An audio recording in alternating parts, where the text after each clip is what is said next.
Hi guys, James at Rampant Lion Reviews again for you today with another beer review.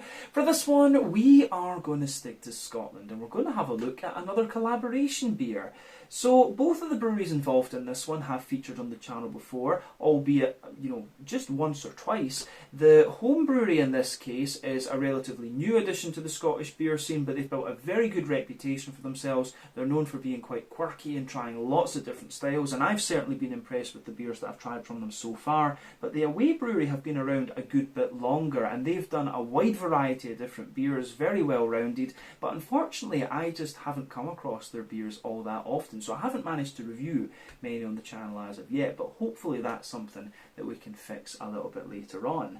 But the beer that we're having a look at today is one of the newer releases from the home brewery. It's a style that you could refer to as being my native style, of course, and a style that I very much enjoy. And I'm really quite curious to see what this one's going to have in store for us, because it did come as a recommendation from the wonderful Valhalla's Goat through in Glasgow. So needless to say, I'm very curious to see what this beer is going to have in store for us. Hopefully it's another good beer. Hopefully it makes for an interesting review, and as always I hope that you guys watching enjoy my take on this one as well. So yeah, for this review then, for the home side of things, we're going to head through to Glasgow and we're going to have a look at another beer from Simple Things Fermentations. But this particular beer is called the Collaborate Scottish Heavy. It comes in at 3.8% ABV, and this one is a 70 shilling apparently, but it's brewed in collaboration with Alechemy, who are from Livingston across the other side of the country by Edinburgh. So yeah, this should be quite an interesting one. I've never had a 3.8% wee heavy before, or Scotch ale, or whatever we're going to call it, and you don't find all that many beers around that are specifically called 70 shillings from the newer Scottish craft breweries actually. So I think this could be a really interesting one to try. But yeah, let's crack on with this one then and see what it's all about. Definitely cool to have Simple Things Fermentations on the channel once again, and cool to feature Alchemy for the first time in what must be about 7 or 8 years, something like that. So yeah, let's do this. As always with my reviews then, I'll tell you a little bit about both the breweries involved in this one before we taste the beer. If you want to get straight to the tasting though, just fast forward. All the usual links can be found in the video description below. That's the brewery websites, the link to my other reviews that I've done from Simple Things Fermentations, and also a link to the other reviews that I've done from Alchemy as well. Hopefully we can add more to both of those lists at some point in the near future, but there's all the usual social media down there. If you want to see more reviews, do please consider subscribing to the channel. The support that you give is massively appreciated, and remember you can go into the channel homepage and search for beer using the geography tagging system. So just go in there, use the little search bar, put in your hometown, state, county, province, whatever you like. If we've reviewed beers from the area that you search for, they will pop up. Failing that though, you can check out the playlists of beers from different countries. You'll find this one in the Scottish playlist along with a number of other things, and that is of course being added to quite regularly at the moment as well. But yeah, let's go on to my brewery notes then, and I'll tell you a little bit about the breweries. We'll start off with Simple Things Fermentations, since they are the home brewery in this case. So, Simple Things, as I've mentioned to you already, are based in Glasgow, and the company was founded by Phil Sisson. So he had been in the music business for a long time, and he ran at the Strong Room recording studio in Shoreditch down in London, but he was also a home brewer for quite a while, and he actually won the Great British Homebrew Challenge back in 2016, and this offered him the chance to brew a beer at Thornbridge Brewery and then have the beer distributed to Waitrose stores across the whole of the UK. But the beer that won this competition was called Raindrops on Roses, and it was a 5.3 Belgian wit with rose petals in it. But Phil is originally from Cumbria in the northwest of England, and his wife is from Fife, so they moved to Glasgow as a sort of compromise in late 2016 to be between their families, having lived in London for the previous 20 years. But when they moved to Glasgow, Phil wasn't sure exactly what career move to make next, but he'd been a home brewer for quite a long time at this point, and so he decided to apply to the Heriot Watt Brewing and Distilling Masters programme. But during his time there, he was involved in the natural natural selection programme in conjunction with Stewart Brewing, where the students brew a beer and it's taken to market, and they always produce some really good stuff in that actually. But Phil then went on to work for Harveston Brewery in Alva before branching out on his own, officially founding Simple Things in 2019. But he basically wants to brew unusual styles of beer, and these form the basis of the Big Idea series that the brewery have been producing for the last few years. But the brewery itself can be found in the Muir End area of Southside in Glasgow, and it's located in an old Victorian workshop that was originally built as a bakehouse. And the brew kit that they have is from PwC Systems, and they've basically been building up their infrastructure over the last few years. But as of August 2023, when I'm filming this review for you, these guys have produced 80 different kinds of beer according to Untappd. And like I said to you, you're going to get quite unusual styles from these guys. Different lagers, coolshies, different kinds of Scotch ale and things like this. So yeah, this is a brewery that you really want to keep an eye on if you're into trying really quirky things. But yeah, that is everything I can really tell you about Simple Things Fermentations for the moment. If you want to learn more about these guys, you can check out the brewery website, you can follow them on Facebook and Instagram to keep up to date with all the latest goings on, and you can check out the Rate Beer, Untappd and Beer Advocate pages to learn a little bit more about all the different beers that these guys have done. So yeah, let's go on then and have a little look at Alechemy. We'll go over to Livingston then. So as I've mentioned to you already, Alechemy are based in Livingston in West Lothian, just to the kind of west of Edinburgh, the Scottish capital. And this brewery was founded by James Davies after he took voluntary redundancy from his job in the pharmaceutical industry. But James started homebrewing while he'd been studying at university in Edinburgh for his master's degree in chemistry, and then he went on to study for a PhD in microbiology, during which time he was actually studying the genetics of brewery yeast. But he returned to his hometown of West Calder near Livingston in Scotland from Nottingham in 2011 to found the brewery, and before this he'd been working as a director at Babcock Rail. But the official launch of the Alchemy Brewery was in April of 2012 at the Cloisters Bar in Edinburgh. But the brewery for a long time was operating two brew kits, one of which was constructed by Brewfab in Fraserburgh, and was 1650 litres, and they also had a very small pilot kit as well, which was just 100 litres, and this was used for experimentation and recipe development. But a little bit later on in 2016 they joined forces with Catalyst Drinks, which was headed by Jim Young, and he'd previously been a director with Scottish in Newcastle, Belhaven, Tennent's and also Magners. But soon after this kind of collaboration, they moved to a larger premises in Rennie Square in the Brucefield Industrial Estate in Livingston, and then in 2018 they joined the Consolidated Craft Breweries Group, which includes the Spey Valley Brewery, Alechemy, Broughton Ales and also Keith Brewery as well. But James Davies left the company in 2021, and unfortunately I couldn't find who is the main owner of Alchemy Brewery these days.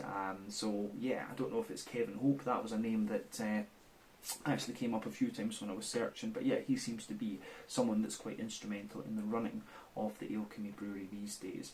But as of August 2023, when I'm filming this review for you, Alchemy have produced 225 different kinds of beer according to Untappd, and these days the original owner, James Davies, he's running a little brewery in Dundee called 88 Brewing, which I believe are brewing their beers out of 71 Brewing. So yeah, hopefully we can try a couple of those on the channel at some point in the future, because I've heard they're doing some really quite nice stuff. But yeah, that's everything I can really tell you about Simple Things Fermentations for the moment. If you want to learn, or Simple as Alchemy and Simple Things Fermentations for the moment, if you want to learn a little bit more about Alchemy, you can check out the brewery website, you can follow them on Facebook and Instagram to keep up to date with all the latest goings on, and you can of course check out the Rate Beer, Untappd and Beer Advocate pages to learn a little bit more about all the different beers that these guys have done. So yeah, let's go on then and actually have a little taste of this beer and see what it's all about. So I'll just let you have a wee look at the artwork on the can here before we open it up, and what you're seeing here is pretty typical of what you would expect of Simple Things Fermentations. You see this quite often. There on the back you can see the new symbol for Alchemy Brewery. Alchemy of course used to be like an archway, but they have rebranded in recent times of course. But yeah, it tells you a wee bit about the beer. On the front here it says, "Our take on the traditional 70 shilling is smooth and easy with big toasty malt character, gentle citrus notes from Archer hops and a pinch of coriander provide balance and depth. An understated, underrated and classic Scottish style brewed for the 21st century with our friends at Alchemy Brewing. Simple Things Fermentations. So yeah, for those of you who don't know, we'll tell you a little bit about the Scotch ales then. So the Scotch ales, in terms of their flavour profile, tend to be a little bit kind of toasty and bread crusty, nice kind of brown bready flavours and a good bit of brown sugar. Usually you've got a mix of red fruit and kind of drier fruit in there, and just a little bit of kind of hoppy character. But when it comes to the shilling scale, as it's known, essentially the shilling comes from the pound before it was decimalised, so it's noted by a slash and then a little dash. But essentially the idea was, with the shilling scale, that the more malt you had in the beer, the more alcohol you would have, and thus it would be taxed at a higher level. So you started off at the 30 shilling, you worked your way up to the 40, 50, 60, 70, 80 and 90 shilling. Most modern takes on the Scotch ale are around the sort of 80, 90 shilling mark these days. The Americans, of course, call these beers the wee heavies, but you do also have the 160 shilling as well, which is the big beast. Some very good examples of these styles that I would recommend you try would be the Old Jock from Broughton Brewery. Pretty much anything from Tracker House as well is worth trying, and there are a few others out there. Skull Splitter is a nice example of probably a 160 shilling from Alchemy Brewery as well. And if you want a more modern Scottish brewed American take on the Scotch ale, then Old Parochial from Tempest is a personal favourite of mine. But yeah, that gives you a rough idea about Scotch ales and the shilling scale. So a 70 shilling is quite an interesting one, but 3.8%, I would have thought this was just a little bit light. Most Scotch ales, I think, the 80 and 90 shillings tend to be around 6.5%, so this one could well just be a little bit light. But it says it's meant to be easy drinking, so that's maybe the point. But yeah, this beer is just called Scottish Heavy. Let's get it out into the glass and see what it's all about. I'm very, very curious to try this, because I have enjoyed the beers from Simple Things Fermentations that I've had so far.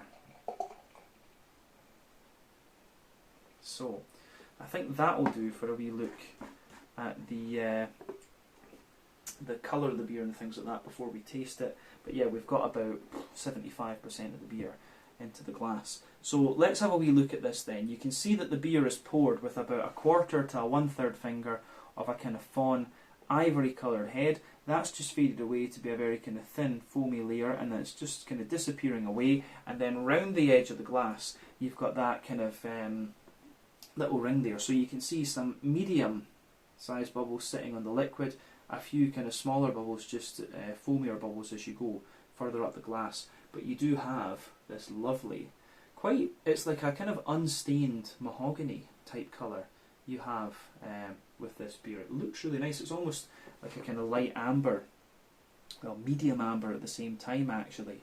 So remember, the colour of your beer depends on a few things. One, the type of malts that you use. This goes a long way to determining your EBC rating. Two, length of your wort boil is also going to play a role, because the longer you boil the wort, the more the sugars caramelise, and thus you get a darker colour of beer. But any barrel aging that you do, or any adjuncts you put into the beer, will affect its colour too.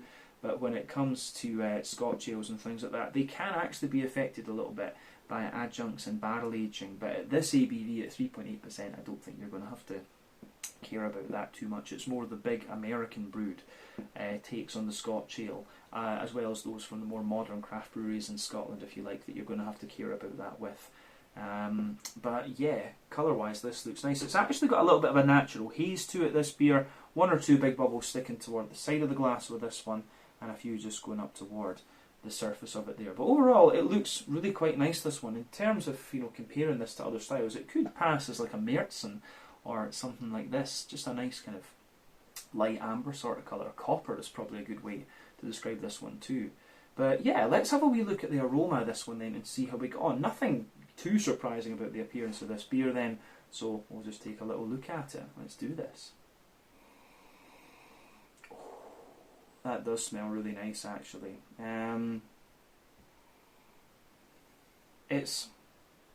You can certainly smell the coriander spice in that actually, I'll say that straight away. But then other than that, it's got a lovely kind of, it does have a sort of lovely kind of wholemeal, brown bready sort of thing to it. It's got everything you'd expect of the Scotch ale. A bit of dry brown sugar, good little bit of bready character, a little bit of hoppiness, and also just a wee bit of kind of fruity character as well. I've not come across the Archer hop all that often, to be honest with you, but I think it's about 6-7% alpha acid, something like that, and it's known to give you these kind of peely sultana type aromas. So yeah, it can be quite interesting. But yeah, does smell quite nice, this beer, I have to say. But let's try and break the aroma down then and just describe it for you that wee bit more kind of in depth. So the backbone of this beer, you've got a lovely little bit of that kind of fresh wholemeal brown bready bread crust coming out of the beer. So for me, you've got a little bit of woodiness in there, a little bit of cracker as well. On top of that, you do have the wholemeal brown. You've got the wholemeal brown bread. You've got the as I say, you've got the wholemeal brown bread. You've got the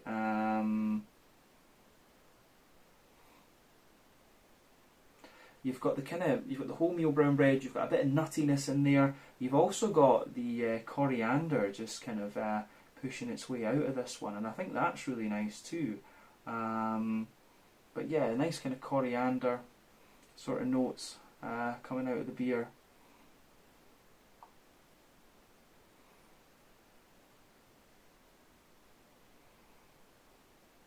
Yeah, as I say, nice kind of coriander notes coming out of this one.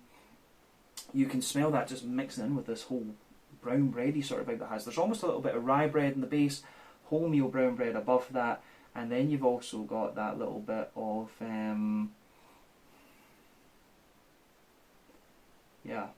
you've also got that little bit of kind of toasty brown sugar coming out of this one too. But yeah, the way the aroma goes together in this one, I think, is really quite nice. Wholemeal brown bread gets stronger the more that you smell of it as well. But above that, you've got the brown sugars. So the brown sugary character for me in this one is a little bit more kind of, it's a more kind of roasty and toasty vibe that you get out of it. Yeah, so more kind of roasty, toasty brown sugar. There is a little bit of sweet caramel to this one as well. So yeah, sweet oily caramel in the middle, a little bit of kind of McVitie's digestive biscuity type character in there. Then you've also got the more kind of dry, roasty, toasty brown sugar as well, which I think is quite interesting and quite nice with this beer. But yeah, I do like that. Don't know if there's much else to say about the malty backbone of this beer. You have got a little bit of yeasty and kind of farmhousey funk to this one, to be honest with you. The more that I smell of it, you get that, but you do get that with some of the Simple Things fermentation beers. But yeah, I think that covers everything we really need to say about the overall kind of vibe of this beer, if that makes sense. So I like it, I do like that. On the hoppy side of things, it's kind of what you'd expect from English hops. You've got a little bit of that smooth kind of earthiness in there. There's a little bit of herbal character, and for me, it's the earthiness and herbal notes that really are the giveaway that there's English hops used in a beer. It's very distinctive, and you'll see that if you smell some English bitters and things like that. But within this, you do get a nice little bit of floral character. There's a sort of wetter grassiness coming out of the beer as well, which is nice. And then, yeah, the way that goes together, I think, is quite nice. You have that sort of wet, leafy grassiness, and there's a little bit of floral character behind it, herbal and earthy sort of notes. But yeah, I do like that with this beer. On the fruity side of things, then, you've got a little bit of sort of sultana type quality to it. Yeah, a little bit of sultana, maybe a little bit of kind of oily pear, dates maybe. But then you've also got just a little touch of like blackcurrant or something. The fruity notes aren't too prominent, I would say, compared to other things, but like I said, I do like how that everything in this one kind of pieces together, so it gets a thumbs up from me. Yeah, I think it is a really kind of quirky aroma, this beer. If I was to smell this one, I would probably think that this was an English bitter. A lot of the aroma elements in this one make me think English bitter, to be honest with you, especially the fact that it's got the coriander in there and it has that little bit more of a kind of spicy character to it. I always associate Scotch ales with being that little bit stronger and more brown sugary than the English bitters. But yeah, as I always say, take a little bit of time to enjoy the aroma of the beer before you get stuck into it. But I think it is about time that we taste this one. So yeah, this one is the Scottish Heavy, brewed at Simple Things Fermentations in Muirend in the south side of Glasgow, also brewed in collaboration with Alchemy Brewing from Livingston in West Lothian here in Scotland. So yeah, let's get stuck into this one. A wee heavy 70 shilling at 3.8% ABV. Slàinte, skål, cheers.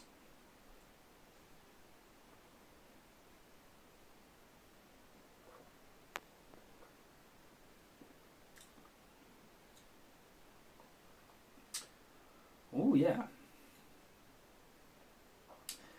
That's quite interesting. If I was tasting this blind, I would probably guess that there was a little bit of like fuggle hops in this one. Yeah, because it has this sort of earthy, ashy sort of thing going on. A lot of toasty bread crust in the base. Not really a very sweet beer at all, actually. This is not what I was expecting, I have to say.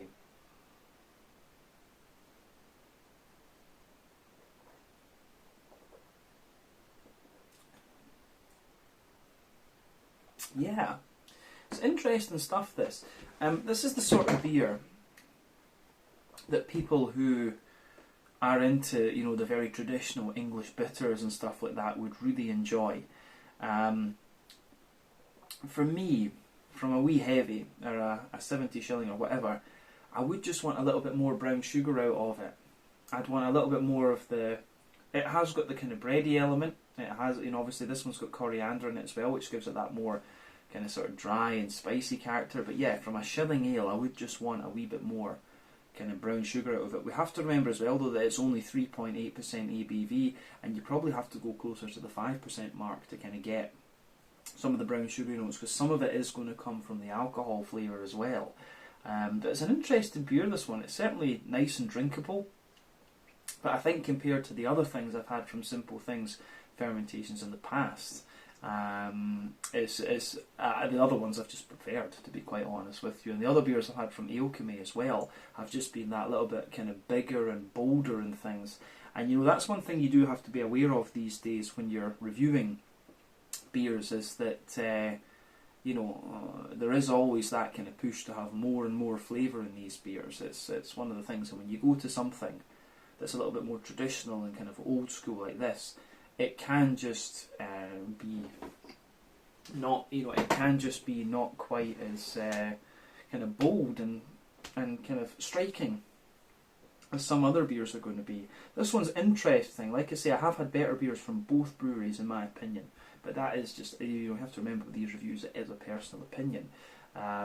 So yeah, it really strikes me as more, like I say, if I was guessing what this beer was based on a blind taste, I would probably say that it's more along the lines of an English bitter than a wee heavy. I just, or a Scotch ale, I would just expect a bit more brown sugar from the Scotch ale, to be honest with you. So yeah, that's the first thing I would say about it. But let's do as we always do with the beers and kind of break them down, describe the flavours, go through the different parts of the palate. Let's just do that and see what we have. So yeah.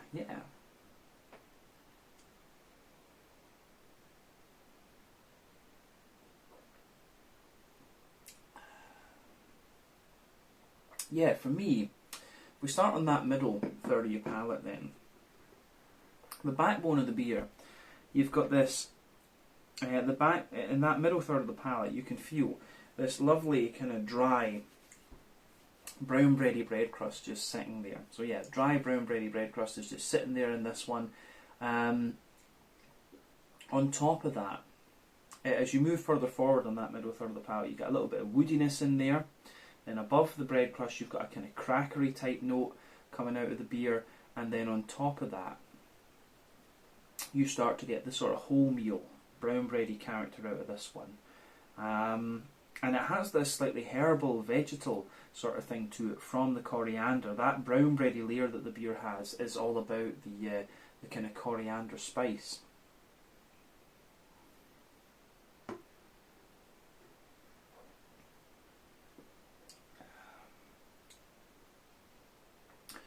So, yeah, the way that that goes together is really quite nice.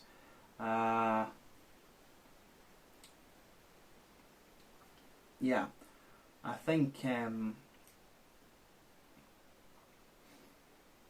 the way that that goes together with this one, it gives the beer this really herbal sort of thing, and you say you get this earthy, sort of smoky, ashy sort of thing from the hops too. It's interesting that, but it's not so much my cup of tea, I have to be honest with you and say.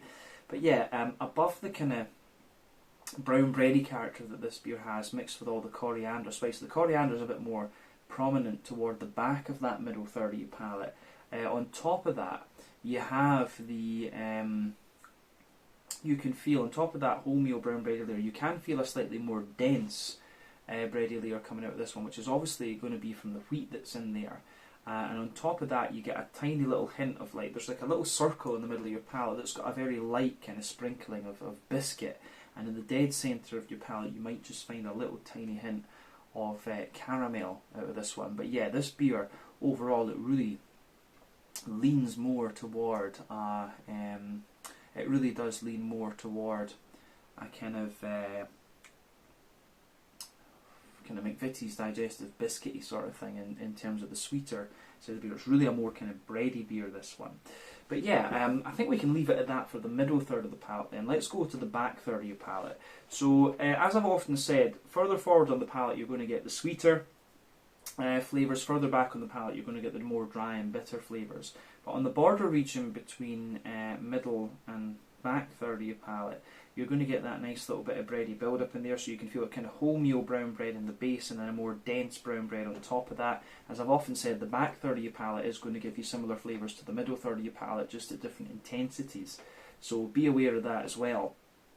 But yeah, the base of that back third of your palate, you've got a nice little bit of a kind of, you do have a nice little bit of a more kind of very dry, more toasty, bread crusty character in there. On top of that, you've got a little bit more of a kind of cracker as well.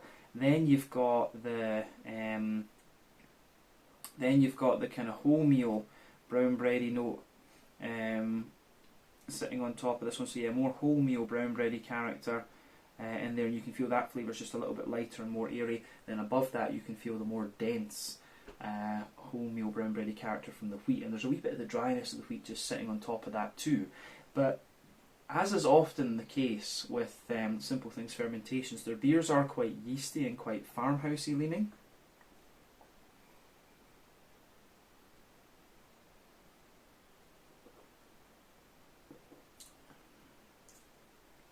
And you do kind of get that vibe from this one as well. So on top of the back third of your palate, you do get a little bit more of a kind of dense wholemeal. You do get a little bit of that more dense wholemeal brown bready character out of this one, which is nice. So yeah, more dense wholemeal brown bready note in the yeast. It's got a little bit of sweetness to it. It's almost like it's wrapped in a little bit of a kind of McVitie's digestive biscuity sort of thing, which I think is great. And then yeah, it's got a little bit of a woody, crackery sort of thing, and that, as I say, just sits on the top of that back third of your palate. But definitely you can feel the back third of your palate. There's a lovely sort of wholemeal. You can feel the flavour is taller. Then as you come further forward into the middle third of your palate, it just kind of condenses down and squashes together that little bit more. So on the on the hoppy side of things, then in the back corners of the palate, you've got a nice little bit of earthiness in there. As you move further forward, you've got a little touch of herbal character, and as you push forward toward the front corners of the palate, you've got a nice little bit of kind of floral aromaticity just pushing its way out of the beer. So yeah, the way that that goes together is quite nice.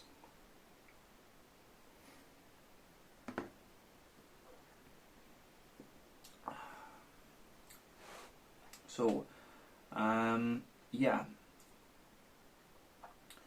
as you move further forward on that, as you move further forward, so you've got that earthy herbal sort of thing at the back corners of your palate. The sort of, you get that herbal, and it's quite ashy actually. The further into the aftertaste you go with this beer, it gets more and more ashy on the sides of your palate.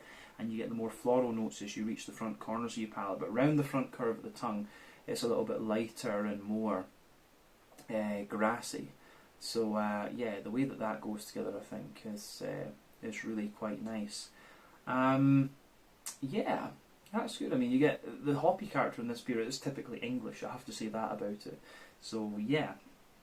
Front third of your palate then, the border region between front third and middle third of your palate, you get a nice little bit of kind of bready build up in this one. So yeah, a nice little bit of bready build up in there. The base of that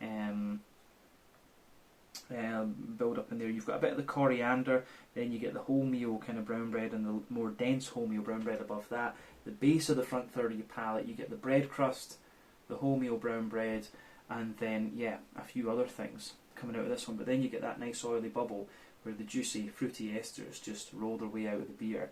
So let's have a wee look at that one then.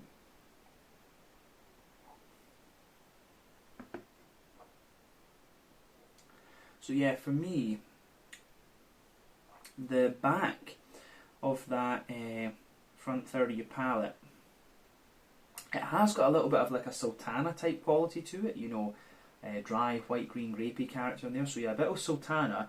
As you move further forward, you get more of an oily kind of pear out of this one, and then you get a little bit of a more, you do get a little tiny touch of like a very slight black currant or something as you move into the front half of that front third of your palate. That yeah, the way that this one goes together, I think, is quite interesting for sure. As I say, it's just not my cup of tea, this one. It's you know, the sort of style that I would associate Simple Things Fermentations with is the more kind of sort of farmhousey, yeasty kind of beers. And I think, you know, if I was Simple Things Fermentations, I'd be wanting to play with saisons and Keller beers and stuff like this. I wouldn't really be wanting to play with, you know, I wouldn't really be wanting to play with the Scotch ales and stuff and doing these really sort of farmhousey kind of Scotch ales. It's just a little bit kind of boring for me, I have to say. So, I mean, they've made an interesting beer, but I just think it's, compared to the other ones I've had from both of these breweries, this one's just a little bit kind of forgettable, to be honest with you. I just have to say that. And I think the thing I've never really liked about it just reminds me a bit too much of an English bitter. And the best bitters I've had have actually been Swedish brewed and using American hops. And this one is a bit, the thing I don't like about English hops in lighter beers is just that herbal, ashy sort of thing that you can get, that herbal, earthy sort of thing. For me, that just works better with porters and stouts, and I've always said that when it comes to English hops and English traditional beer. I think the darker you go, the better they are. That's just a personal opinion. This beer for me, if we're talking about the 70 shilling, it's not fair. I don't find it very well. This beer, I mean, for me, this beer really is more of an English bitter than it is a 70 shilling, just because it needs, if it's going to be a 70 shilling, it needs more sweetness to it. That's my kind of 2 cents on this one, to be honest with you. I have had better beers from both Alchemy and from Simple Things Fermentations. This beer by no means puts me off trying other beers from these guys. I just think it's a bit forgettable and it's not really true to the style for me. I don't know if the sort of vegetally character that you get from the coriander in this one maybe tones down some of the sweetness and stuff, but yeah, I think it just needs more sweetness if it's going to be a 70 shilling. That's it. But yeah, just to round off this review then and have a little look at the mouthfeel.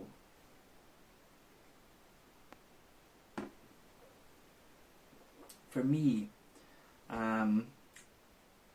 overall, it's kind of top end of light bodied. The carbonation is really quite smooth. It's got a little bit of an oily slickness to it. Overall, I would say the beer is a little bit drier and a little bit spicier, but you do get a little touch of sweetness out of it the further into the aftertaste you go. In terms of IBUs, you've maybe got a little bit of in terms of IBUs, you've maybe got a little bit more of a kind of sort of 20 or 30, I think 20, 25 IBUs actually is probably about where this one lies, but you get a lot of bitterness that comes out of the beer from the earthy and ashy sort of note later on. Then you've just got that little bit of oily, fruity character out of this one. But yeah, I think that's everything we really need to see about this beer. As I said, my opinion on this one is that it's a little bit forgettable. It's not sweet enough and brown sugary enough for me to be a 70 shilling. It's a little bit more along the lines of an English bitter, to be honest with you. I think the graininess and sort of vegetally characters you get with this really make it a little bit more of an English bitter rather than a Scotch ale, to be honest with you. Yeah, I had better beers from both breweries, to be honest, and this isn't one that I would kind of want to revisit, but it certainly doesn't put me off trying other beers from these breweries, I have to say. But I think we can leave it at that for this one. So this was the Scottish Heavy 3.8% ABV. I do wonder if that low ABV is what's prevented this one having the proper sweetness that you would expect from a 70 shilling, because to be honest, I would expect a 70 shilling to be somewhere around the 5% mark, and then you would get more brown sugar out of it as opposed to 3.8% ABV. I've seen bitters at this, English bitters at this level, but not Scotch ales actually, unless you're going down to like 30 or 40 shilling, to be honest with you.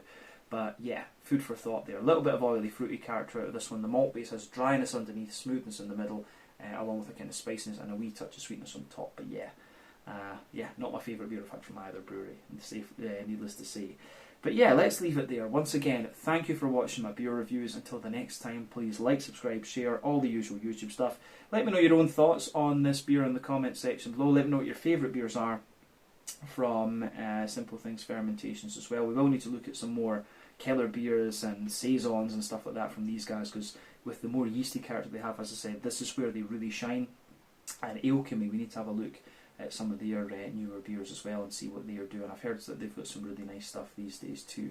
But thank you for watching. Check out my social media, check out Alchemy and Simple Things Fermentation social media, and we will see about returning to these guys at some point on the channel in the very near future. Until then, slàinte, skål, cheers, and see you guys in the next review.